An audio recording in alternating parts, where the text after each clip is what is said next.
Hijau, apa kabar semuanya? Semoga semua dalam keadaan sehat-sehat ya. Seneng banget kali ini Tasya Kamila bisa nemenin Sobat Hijau walaupun secara virtual. Dan kita bakalan ngobrolin topik yang seru banget di podcast kali ini. Nah, kita mau ngobrolin sesuatu yang gak cuma menarik nih buat para Sobat Hijau ataupun pecinta lingkungan di luar sana, tapi khususnya juga buat para bumil.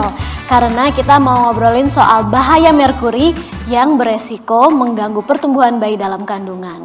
Dan kenapa topik ini jadi menarik banget ya? Karena tanpa disadari, ternyata di sekitar kita itu banyak banget benda-benda yang mengandung zat-zat bersifat B3. Tahu nggak B3 itu apa? Yap, betul banget, bahan berbahaya dan juga beracun.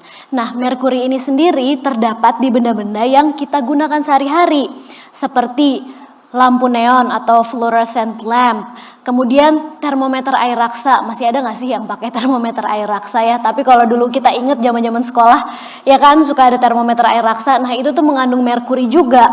Kemudian ada juga nih yang berbahaya, batu baterai bekas itu juga mengandung merkuri. Wah, aku harus kasih tahu Arasya nih untuk hati-hati karena dia juga suka mainan baterai ya kan. Nah, kalau di rumahnya juga ada si kecil, jangan lupa harus diamati, harus diawasi karena baterai bekas pun juga mengandung merkuri.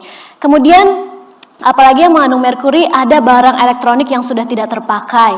Kemudian amalgam gigi atau bahan penambal gigi yang mengandung merkuri. Hati-hati juga tuh, harus ke dokter gigi yang legit ya, jangan sampai ke dokter gigi ataupun ke tukang gigi, ahli gigi yang tidak punya kredensial sehingga membahayakan kesehatan kita. Merkuri ini juga terkandung dalam makeup ilegal yang tidak terdaftar di BPOM, kemudian krim pemutih yang menawarkan putih seketika, dan yang berpotensi bahaya juga dan mau dibahas hari ini, ternyata merkuri ini bisa ada di dalam makanan yang kita konsumsi sehari-hari, seperti ikan dan juga seafood lainnya dari perairan yang tercemar. Wah, makanya nih, ayo kita bahas yuk. Dan supaya lebih seru lagi pembahasan kita hari ini, aku mau undang temen aku yang juga seorang bumil nih, yaitu Nabila Gardena. Hai Nabila, sudah bergabung? Hai Kak Tasya, hai semuanya. Hai, Nabila ini merupakan seorang beauty vlogger dan sekarang lagi hamil anak pertama ya Nabila ya? Iya, kebetulan lagi hamil udah 8 bulan. Udah 8 bulan, congratulations. Semoga kehamilannya lancar-lancar terus ya Nabila ya.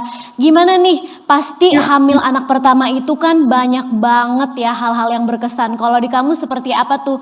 Ada gak sih cerita-cerita berkesan selama kehamilan ini? Karena aku first time mom juga, jadi banyak banget belajar dan adjustment sih terhadap kehamilan ini. Dan yang paling aku kerasa tuh adalah lebih cautious aja terhadap semuanya yang dikonsumsi, terus yang dipakai, apalagi kayak skincare, asupan makanan gitu-gitu. Pokoknya bumil agak rempong deh ya Kak. Setuju banget karena aku juga ngerasain ya, anak aku kan baru 1 dan dulu pas hamil itu kayaknya banyak banget kan perubahan-perubahan yang kita rasain ya nggak. Sebelumnya kita nggak pernah ngerasain punya perut buncit gitu kan, sekarang ada perut buncit. Sebelumnya nggak pernah terlalu aware sama mungkin makanan-makanan yang kita konsumsi, mungkin sekarang lebih aware lagi, sekarang lebih berhati-hati lagi ya untuk makan.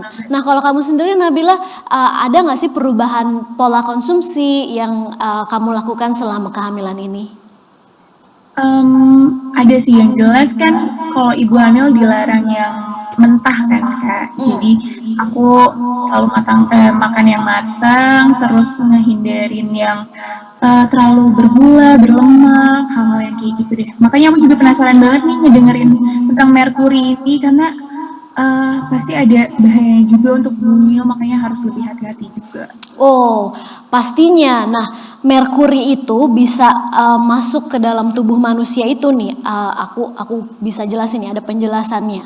Jadi merkuri itu pertama kan mencemari lingkungan dulu tuh melalui aktivitas industri yang tidak bertanggung jawab terhadap limbah ataupun sampah atau kegiatan industri yang tidak diolah. Nah, kemudian pencemaran merkuri ini bisa merusak ekosistem. Jadi nggak cuma manusia doang yang dirugikan, tapi alam kita juga, ekosistem pun juga menjadi rusak karena merkuri ini memiliki sifat yang tidak bisa terurai.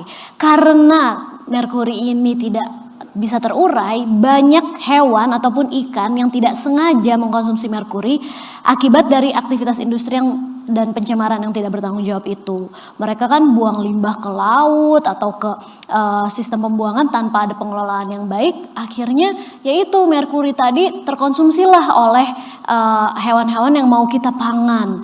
Nah, selanjutnya misalkan dari hewan yang kecil terus dipangan lagi sama predator yang lebih besar. Nah, merkuri ini terus terbawa.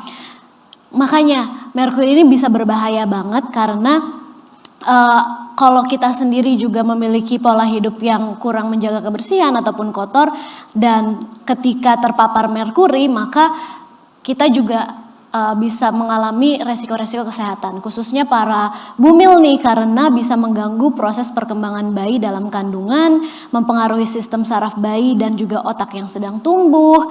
Terus merkuri juga dapat mengganggu perkembangan bayi dalam rahim ibu dan merusak bahkan sebelum kelahiran. Aduh, jangan sampai ya makanan yang kita konsumsi itu tercemar merkuri, karena dampaknya panjang, khususnya buat bumil juga nih yang kita semakin concern pastinya untuk kesehatan janin kita. Nabila, sebelum kita tutup, ada nggak sih pesan-pesan yang mau kamu sampaikan ke sesama bumil di luar sana? Mungkin sebagai bumil, untuk para bumil kita harus ekstra hati-hati banget ya, berarti untuk menjaga kebersihan, terus mengkonsumsi makanan dan skincare yang kita pakai contohnya juga. Jadi seperti apa yang udah disampaikan sama dokter, bumil emang harus lebih aware terhadap hal-hal seperti ini. Jadi mari kita jaga sama-sama. Semoga Nabila dan juga babynya sehat-sehat terus sampai persalinan. Semoga terus bisa menjaga kesehatan dan juga apa yang dikonsumsi semoga terlindung juga ya dari bahaya-bahaya di luar sana supaya terus sehat. Amin, thank you so much Kak Tasya.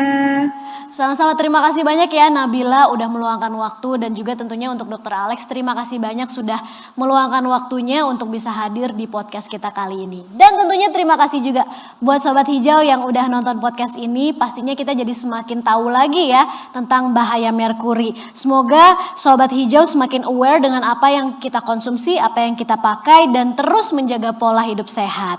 Dan semoga kita semua juga semakin sadar dan juga bertanggung jawab atas sampah yang kita buang karena bisa mencemari lingkungan, dan tentunya semua pihak lah ya bisa bertanggung jawab dalam mengelola sampah dan juga limbahnya, khususnya limbah B3 ya, karena sangat-sangat berdampak nggak cuman buat lingkungan kita, nggak cuman buat kelestarian alam aja, tapi tentunya buat kesehatan kita juga.